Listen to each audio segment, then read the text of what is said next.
Hello guys, good morning. এটা আমার first video. তো আজকে আমি সারাদিন কী করবো সব তোমাদের সাথে শেয়ার করব। প্রথমে আমি বিছানাটা গুছিয়ে নিলাম, তারপর একটু কম্বলগুলো প্রভাস কাকাকে দিয়ে রোদে দিয়ে দিলাম। প্রভাস কাকা আমাদের এখানেই থাকে, কাজ করে আমাদের সাথে। তারপর আমি ছাদে গিয়ে বালিশগুলো রোদে দিয়ে দিলাম, আর প্রভাস কাকা যেগুলো রোদে দিয়ে এসেছিলো আমি সেগুলো একটু ঠিক করে দিয়ে এলাম। দিয়ে ঠিক করছিলাম, তো করে আমি একটু ফ্রেশ হয়ে নিচ্ছিলাম। তো ফ্রেশ হয়ে তারপর ভাই একটু চা আনে, তিনজনে মিলে ভাই আমি দিদি চা খেয়ে আমি একটু দোকানে গেলাম। দোকানে গিয়ে একটু বসে, দোকানেই আমাদের মুরগি ফার্ম আছে, সেখানে আমি একটু তোমাদের দেখালাম মুরগিগুলোকে। দেখো,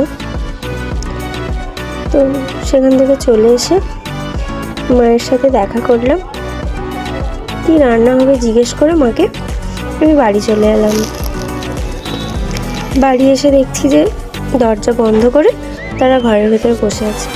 তারপর দিদিকে এসে জিজ্ঞাসা করলাম কী খাবি, ও বললো ডিম টোস্ট খাবো। তো আমার আজকে টিউশনও নেই, স্কুলও নেই, তাই আমি একটু ওকে ডিম টোস্ট করে দিলাম। আর ও একদিন দুদিনের জন্য আসে, তাই ওকে কিছু করতে দিই না এলে।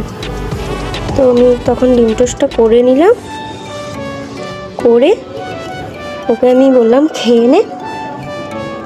ও খাচ্ছিল। তারপরে একটু রান্নার জোগাড় ওই একটু আমাকে হেল্প করছিল, আর আমি মাছটা ভেজে নিচ্ছিলাম। একদিকে মাছ ভাজছিলাম আর অন্যদিকে আলুটাও ভেজে নিচ্ছিলাম। মা তখনও আসেনি দোকান থেকে, তাই জন্য আমিই করছিলাম। মাছ আলু ভাজা হয়েই এসেছে, ভাজা হয়ে যেতে মাছটা তুলে নিলাম। তারপর মা চলে এলো, এসে মা এঁচড় কাটছিল।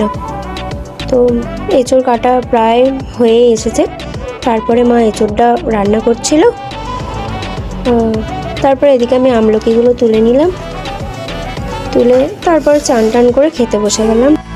আজকের ভিডিওটা এখান পর্যন্তই রইল, দেখা হচ্ছে পরের ভিডিওতে। গুড বাই সকলকে।